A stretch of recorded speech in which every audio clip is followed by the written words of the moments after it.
Hi there, welcome to day 8 of the 12 Days of Christmas Cards series. This is Elena with Black Sheep 303 Creative, and today's project is an interactive holiday card that I made using the Elizabeth Craft Designs Hanging Charm Pull Tab die set and a variety of pattern papers to create a really cute and really simple holiday card. So here's the die set, and you need to cut the various mechanical pieces. This is the base, and I cut one of those. This is the pull, and I cut one of those. And then the frame, you need 2 of. So the first one I cut with some pattern paper, and the second one I cut out of cardstock, and it does have adhesive all over it, so it will be easy to stick together in the end.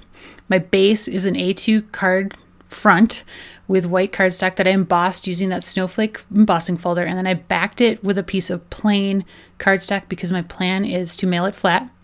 And then I'm going to inlay this little greeting into that dark blue mat that I cut. And I cut that out with a rectangle die. Now the die comes with some instructions that are really easy to follow. It tells you where to put the adhesive. So you can see there on the underside of the base piece, you need to put the adhesive along the outer edges only. And the adhesive cannot be more than 1/4 inch wide. Then on the pull tab, you put the adhesive on the middle of that winged piece, so not on the little wings and not above that piece, so not into that longer area, just in between those 2 little wings. So to adhere them together, I'm going to adhere that bottom wing piece to the bottom of the folding base. And so I'm just going to stick it down and adhere it together. And you can see sort of on the sides that the wings are going to flow along that base piece, and that's why that adhesive on the outer edge cannot be more than 1/4 inch wide. I did use the Elizabeth Craft Designs 6mm tape, which is designed to work perfectly with this, but if you have any double-sided tape that is 1/4 inch wide or less, it should be fine. So I'm going to just adhere this whole thing down to that dark blue mat, and I just kind of decided to have that mat, so I cut that mat at 3¼ by 4¼ to create the perfect little mat on there. So now you can see the fold and how it works its way up. So you pull it and it folds up. Now this is where I screwed up, and I was supposed to stick the pull tab through that slot right there, and I didn't realize that. But I wanted to show you that even when you kind of mess up the assembly, it's not that hard to fix it and get it correct. So that was a kind of a stupid mistake, but I thought it was worth showing that there is a way you can fix it. Now I do like Stickit adhesive for delicate die cuts and punches. So I always have these random pieces of the Stickit paper left over when I adhere it to larger pieces that I keep. And so I thought this was a good way to use some of those smaller pieces. So I put it on this silver cardstock as well as that blue snowflake paper for the things I was going to hand punch out. Now Stickit is a really, really thin double-sided adhesive that works amazingly well with die cuts. If you watched my white poinsettias video, you saw me use it quite a bit there. And so it works great on these snowflakes. So I'm hand punching out 2, and this is going to be the hanging charm that I'm going to use. The die cut does come with some charms, but they weren't Christmas themed, and I didn't have any other Christmas dies, so I decided to hand punch those little snowflakes. And now I'm punching a 1½ inch scallop circle that I will use later as a mat for the snowflake when it is flat. So to put the charm portion together, I've taken the Stickit off of one of the snowflakes, and I'm using some DMC embroidery floss in gold, and it's like metallic-y gold. And I'm sticking it down to the middle of the one snowflake, and then now I am trying to stick the second snowflake on top in order to sandwich the thread between it. Now the thread doesn't really want to stick because that metallic thread is a little bit, it's not like normal embroidery floss. It's got a weird texture, so it didn't quite want to stick. But I did get it in there eventually and get it sandwiched, and it worked just fine.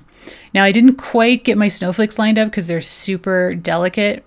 So they have a little bit of a white shadow on each side, but that didn't bother me. I thought it actually looked fine, so I just left it alone.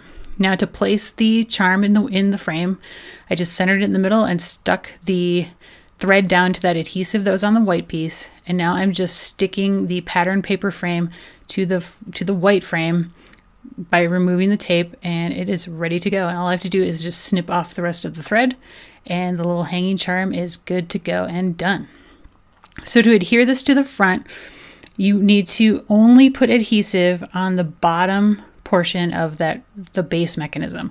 So from the fold forward, as you see me doing here, and then just a little bit on the bottom of either that piece or the frame to get it to stick, because obviously the top of the frame needs to lift up and down, so it can't be adhered down. Probably self-explanatory. And then here I am sticking that scallop circle behind my snowflake so that when the card is flat, you can see the snowflake and it still stands out. My greeting and my little pull sign I did print off on Word, and then I cut my greeting, the Happy Holidays, there with a little rectangle from a rectangle die set I have, and it matches the rectangle that I had cut in that dark blue mat so that I can inlay that holiday greeting right into that dark blue mat. So I'm sticking the pull sign onto the tab so that whoever receives this will realize they should pull it in order to make the action happen. And there you see that dark blue rectangle is the exact same size, and I'm just going to be able to inlay that greeting right in there flat. It does need to be very flat because you see that mechanism slides right over it, and if you have anything sticking up, it's going to interfere with the mechanism. Now I put some Christmas red stickles on the center of my snowflake for a little pizzazz. And now I am taking some snowflakes from the Lawn Fun Ready Set Snow stamp set and stamping that on my greeting with some silver pigment ink. Now pigment ink takes a while to dry. It's very wet and juicy, so I did leave that aside to dry along with the stickles. And now that everything's ready to go, I am adhering down my greeting with some glue stick. I did want to get a really, really strong bond between it and the base piece of paper. So I got adhesive all over it just to ensure that it would remain stuck down and super flat and not interfere with that folding mechanism. And I even take a block and stick the block on top to let it dry so it dries flat. And there you see the finished card. And there wasn't a whole lot of embellishment on this. Really, the pattern paper kind of served as the embellishment. I do plan to write a greeting on that back piece of cardstock, but you could easily stick the entire piece down to a card, like an actual card, and just have it on the front of the card if you wanted to have a longer message. And it's tough to see right here, but you'll see it in the picture. That is the hanging snowflake, and it is really super cute. Now, I will mention that for the folding pieces, like the base mechanism and the pull tab, you should use some heavyweight cardstock. Or what I did was I used pattern paper and then adhered it to some 110-pound cardstock and then really trained the folds really well before I pieced it all together, because that mechanism works back and forth a lot and needs to be fairly sturdy. And there you get a good look at the little charm in the frame. So if you're looking for a really fun, kind of unexpected project for a Christmas card, and maybe you need to assembly line them and make like 100 or 250 or something, I think this could work for that. It's really cute and pretty easy to go together. Once you've done it once, you can do it many times. Thanks so much for watching. Please join me again for day 9. All the other videos are linked below, as is the supply list. Happy holidays!